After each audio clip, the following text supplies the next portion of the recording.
I've mentioned before that I've had three traumatic brain injuries, but I don't know if I've ever gone into more detail about that. And I just had my vision therapy exam with my neurological ophthalmologist, and I thought it might be a good time to share since it's um, present of mind a little bit more about that because these glasses that I wear are special brain injury glasses. They're what's it called? Prisms. They're prism lenses. And then this bluish color is a medical filter. And so the prisms and the medical filter work together to support my visual impairment that's a result of the brain injuries. And a lot of people experience anxiety not because of like a mental health reason, but because of some sort of visual impairment that then creates anxiety. And that's a lot of where my anxiety stems from. Um, so I was totally unaware until I was 35 and I was like ready to have I was going to go on disability. I was having migraines every month for like 4 days at a time. I was barely functioning. I was super suicidal. I was self-harming a lot. And I was going to psychiatrists to try to figure out what was going on.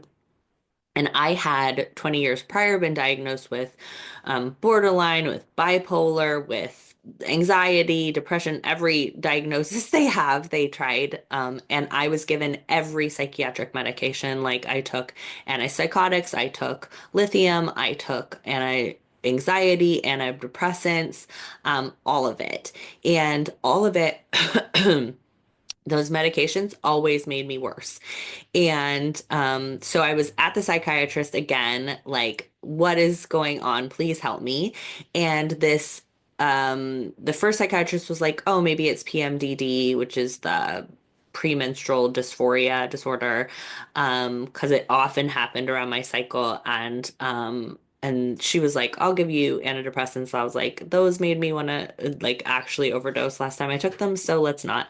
And then I went to another psychiatrist and she was like, have you had any head injuries? And I was like, well, there was this story growing up about how, like, wouldn't it be, um, like, I wonder how smart you would be if you hadn't have fractured your skull so many times. Because there was a story that when I was 15 months old, I fractured my skull from falling off of a swing. And then 2 weeks later, I fell out of a stroller, fractured my skull again. And then at 3 years old, like ran into a wall. All three times lost consciousness and had seizures. But in the early 80s, like they weren't talking about concussions. They were just like, all right, like see if anything weird happens, like have them take a nap. Um, so I didn't get like occupational therapy or speech therapy or physical therapy or anything. They didn't treat me for concussion or brain injury. They were just like, huh, yeah, see what happens. And I was a very anxious child, very sensory sensitive. Um, I think that I probably, but like already had neurodivergence and then the brain injury like compounded it, brain injuries. But I had no idea any of that. So like on my whole childhood, people were like, stop being too sensitive, like stop crying, stop being like I was always turning off lights. They were always turning lights back on. I like couldn't be in loud environments. I would just fall asleep at restaurants as a way of coping. Like all the signs were there, but nobody knew anything to say about it other than like, why are you so sensitive? Like get it together. Um, and so this psychiatrist was like, you kind of fit some characteristics of bipolar or borderline, but not really. And like what you actually fit really well is brain injury. And I was like, but this was when I was a baby. Like, how could it still be affecting me? And they were like, try to go see a neurologist. So I went to see a neurologist, and they were like, it's been 35 years. Like, it couldn't still be affecting you. Um, and then my partner at the time reached out to the Brain Injury Association of Massachusetts, and they were awesome and recommended, they were like, yes, you fit like the description to a T of mild traumatic brain injury, which is not mild, it's just like a differentiation between different types of brain injury. And they recommended a doctor in Boston. There was like a whole fun synchronistic scenario where they said they wouldn't see me, and then I like got offered an appointment, took it, went. They got my records from 30 years ago and they were like, yeah, brain injury, definitely. You need occupational therapy, vestibular therapy for the occupational, physical therapy, cognitive therapy, like all the therapies, and do dialectical behavioral therapy. And so I was like, okay, I jumped into dialectical behavioral therapy, and that was groundbreaking for me. Like within 6 months, I experienced my first day of not being suicidal in like 20 years, which was so thrilling for me. I had been suicidal, I don't know, 25 years. I had been suicidal since I was like 10, 11. Um, and so that was amazing. I was like really feeling so much better from just the dialectical behavioral therapy, which I am still a huge fan of. I still take DBT and do my homework every week. I haven't done it this week, but I'm going to. Um, but so DBT like totally changed my life for the better, and it was like Glendon Alphaba. Um, but I was still suffering from massive neck and shoulder pain and migraines. And I was like, this is still like, I'm just having such a hard time being a person.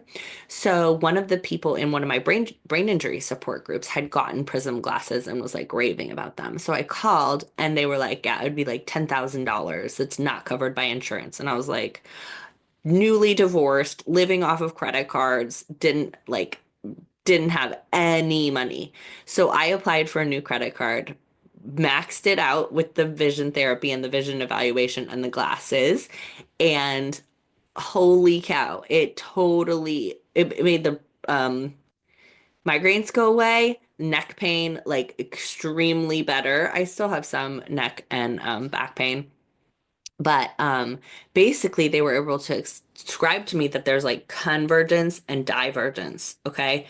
Convergence is like your eyes work together to like see how close things are, and then the divergence is to like check your surroundings and be able to know where you are. So the doctor was like, basically, you've never known where your body was in space, which creates anxiety because you're like, something could fucking come at me at any second. I don't know where I am, which driving was always terrifying to me. Parking, oh my God, I would do anything to not park. Um, and just like I would fall off of every curb, I would bump into every like door frame. I had like permanent bruises on my shoulders from that. I would fall down the stairs like 3 times a week. I just was so clumsy my entire life, and now I don't do any of those things. So basically, like it's called a neurological ophthalmologist, or you can Google vision therapy.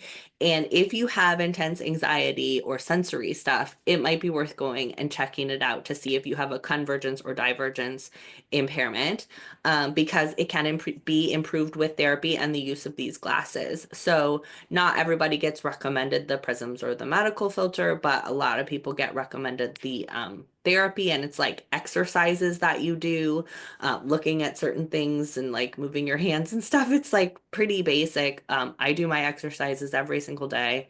And it's totally radically changed my life. I don't even know how to describe it, but it's so awesome. And a lot of people who have sensory stuff or even learning disabilities, or even sometimes people are diagnosed with autism and it's actually that they have a visual impairment that affects their social interactions and sensory experience. It's so fascinating. It's a whole world. It's not usually covered by insurance, which sucks.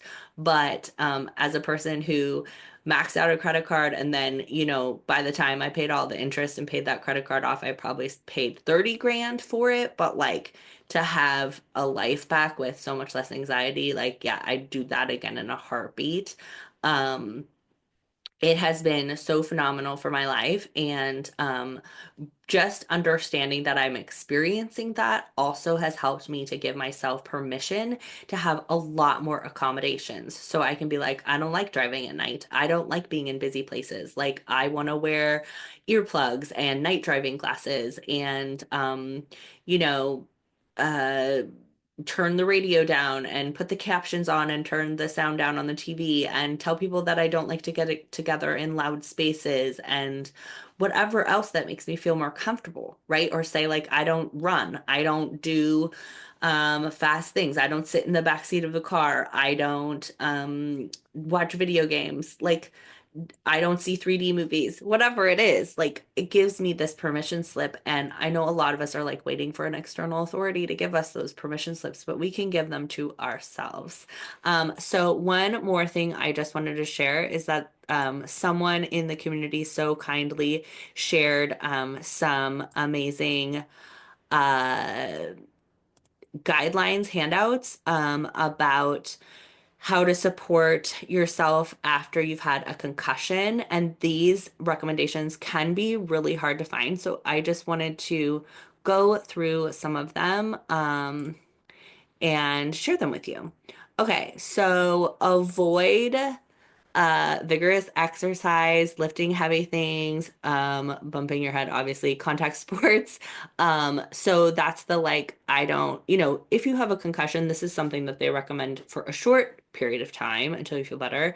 But for me, it's kind of like a way of life since I have what's called persistent post-concussive syndrome. Um, do get like restful, or I call it gentle movement. They call it restful physical activity. So like stretching, walking, slow things like that are not going to like bob your head around. Stationary bike.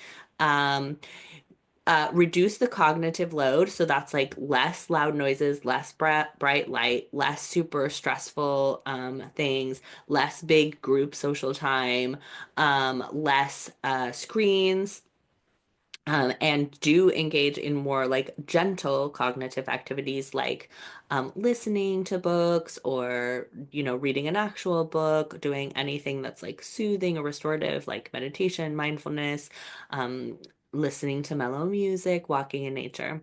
Okay, and then they talk about like you can increase gradually over time some of these things, but you can, you know, it's like the kind of thing that's just like your body will tell you, which I think is really nice, as just a general recommendation for life. Like your body will tell you when you've gone too far, and learning how to really listen to and respect that is one of the like biggest things I can recommend to people in life is just like learn how to listen to what your body says and then like respond to it as best as you can. Okay, and then the other thing that they recommend is they call it brain breaks, but I like to call it a complete cognitive break, and that is like 5 to 10 or 5 to 15 minutes, they say. Um, give yourself like a complete break from all sensory stimuli. So, best case scenario, if you can go into a dark room, close the door, put in earplugs, and put on like an eye mask and have no audio or visual input. And you can just like, if you can lay down, super ideal, and give that to yourself proactively, like every hour. And they say the goal is to recharge your brain battery by taking these breaks every hour. Even if you don't feel like you need one, you're preventing your battery from running empty and keeping it full. So, what happens with brain injury is that when your battery is empty, it takes like 10 zillion times longer to recharge than like the typical non-injured brain. So, this is why I recommend what I call the daily three, which is like giving yourself proactively the movement and the mindfulness and the creativity. It's like resourcing you and your nervous system. And if you have had head injury or you have any type of visual or sensory thing, like giving yourself these cognitive breaks where you're just like, I'm turning off everything for 5 minutes and I'm just going to sit here quietly or lay here quietly, that can be such a gift to your whole brain, your whole system, and super recommended. So, anyways, if you have any questions about brain injury or about visual impairment related to this whole like anxiety, not knowing where you are in space, or you're curious about how maybe your anxiety could be related to any of that, please reach out. And you can Google vision therapy or neurological ophthalmologist. It's something that I'm so grateful for and something I want more people to know. Love you.